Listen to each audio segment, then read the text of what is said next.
Right, so we're here with Guy Higgs, and he's going to be tuning up the engine again, and we're going to have a play around with some different length air horns. And we've just done a dyno run as it stands, and it made, what was the max it made? So first run was 142, second one 140.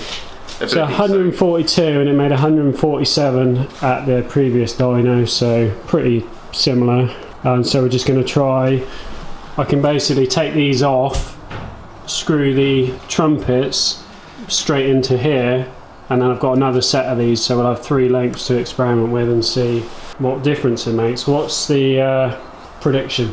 Isn't shorter supposed to give you top end? More torque at the top end, but I'd be interested to see if this engine just responds well across the board with longer air horns. Right. But I could be wrong. Should we try longer ones first? It's probably easiest because you can just screw them straight on the... Yeah, let's do that then. What do you think, Matt? Do you reckon we should do a run with the air filter off? Just with the air horns back on? Yeah, it can do, yeah.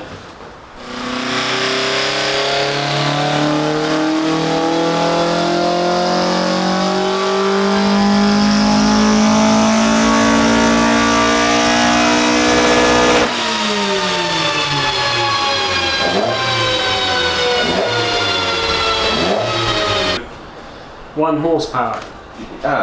Peak, but is it that red one? yeah, lost that dip there. Oh yeah, actually made loads of difference. And then gained here. Yes, peak, but you also kept going on longer as well. So, and I think the lambda went leaner as well. Would you feel that difference driving the car? Like, is that what, you know, essentially, are you going to risk not running an air filter for that? Absolutely not. No, I don't think you'd feel that. If you were racing, yeah, maybe, but as an exercise, you might just say, well, I mean, I don't know how close they are, but it might be that you'd benefit from a deeper filter. Yeah. But you can, it went leaner all the way across. Right. So we're obviously benefiting from more air going into the engine. Let's try a different length now then.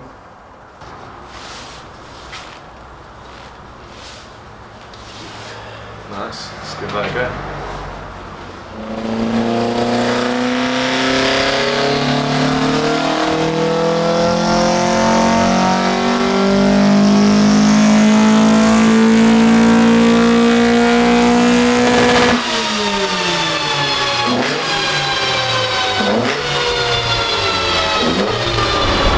Yeah, murdered the top end. Yeah. Do you know, it's been no benefit at all, other than the 3000 RPM, but not even measurable, but it's just murdered the top. Try shorts.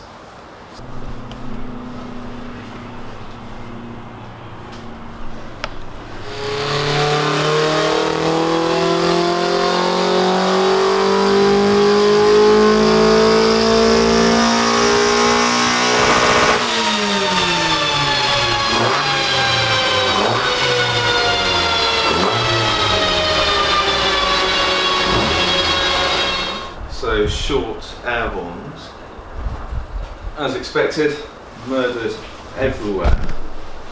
Gained 6000 RPM onwards.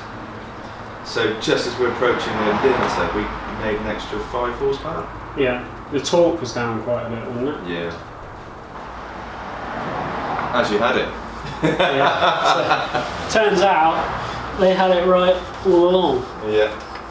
What we need to do now is the base timing is actually out, so we're going to reset the timing and then do a bit of tuning and play around with the variable valve timing and hopefully get some gains that way.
So is the only thing you've messed around with then is the VVT really to get so retarded the cam just to gain that top end. So it was too far advanced to keep the top end power.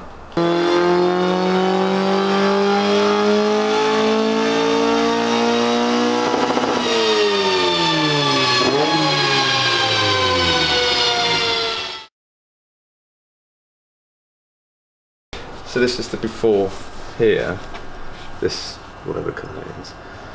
But we've gained before and after where the dip is. But most of the gains up here. We've just carried the torque along. I'm happy with that. Yeah, so we just done what was it? Bang on 160. 160 was the last run. I'll just get it up. And the last two runs. 159 and 160. At 7,000 RPM as well, which I can't remember what the what it peaked at on the old. Well, this is out ever so slightly. We could correct this, but it's pretty much making it up to the limiter, which is set at 7.4. Right. Yeah, I'm happy with that. Bit of an improvement. Is that from you messing around more with the VVT then, or just generally? No. So before, between these runs here, the 56, 53, 54. Yeah. The difference between them is I did a bit of tuning low down, so whether the engine was just more satisfied down here, it just carries the momentum up. Exactly. Or something was particularly wrong down here. Cylinder temperatures instantly went a bit too high. You're definitely like low end. It always had a little bit of a hesitation. Yeah. Well, for sure. You can have a look at that's the VE map there. So if you look at the fuel map, there's that at about 2.5. So that's just where it's got some very strange fuel requirements going on. I don't think that's actually true VE. I think it's where some strange pulses are going on within the throttle bodies. Right. You know, you get pulses going on, so it'll work against you and work for you. Yeah. And I'd say that is that there. But I mean, if I'm honest with you, if we could continue doing more testing with the variable cam timing down this area here, but it's how much we keep going in on this. Yeah. Ultimately, we were looking at the top end, and we've I think something. Just that, my goal really was just to try and move it all up in the rev range so that I could, because it gets driven at 6,000-7,000 RPM. Exactly. Yeah. Right, so we're ending it there. 160 horsepower. I'm happy with that. You're happy with that? Good gains.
so back at the workshop and just driven the car for the first time.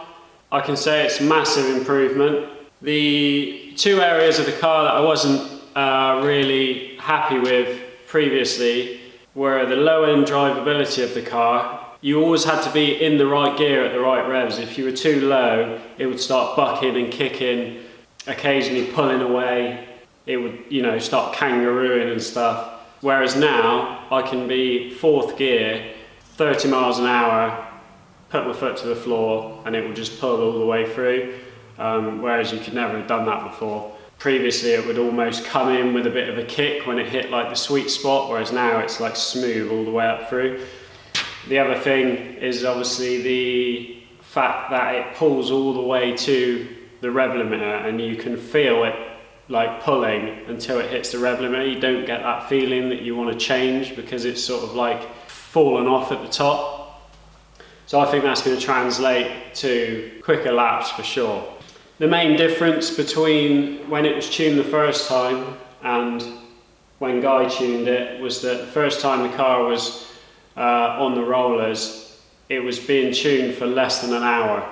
So it was a quick job, whereas I got it up to Guy's at 9 o'clock and I left at 4:30, and he went through everything on it very meticulously. The timing was checked and reset, the throttle bodies were balanced perfectly, everything was gone through really thoroughly.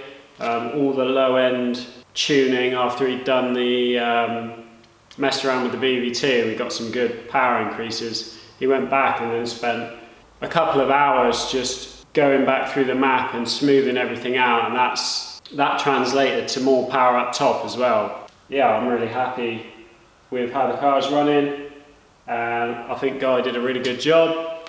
He's very meticulous, very thorough. You can tell he's really into what he's doing as well, and that always makes a big difference. So if you're looking for someone to tune your car, I would highly recommend him. He's in Cheltenham. I'll definitely be using him again for tuning. I'll put all his details in the description. If you're looking for someone, then give him a call. So yeah, I think this is going to be the last video I'll be doing before Christmas. So I hope everyone has a really good Christmas, and I hope you get some time off to chill out or work on whatever projects you've got sat in the garage. If you want to do me a little Christmas festive favour, then click the old subscribe button if you're not already subscribed.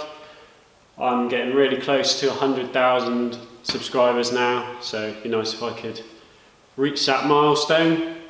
That's going to be it for this one. Cheers for watching. See you on the next one.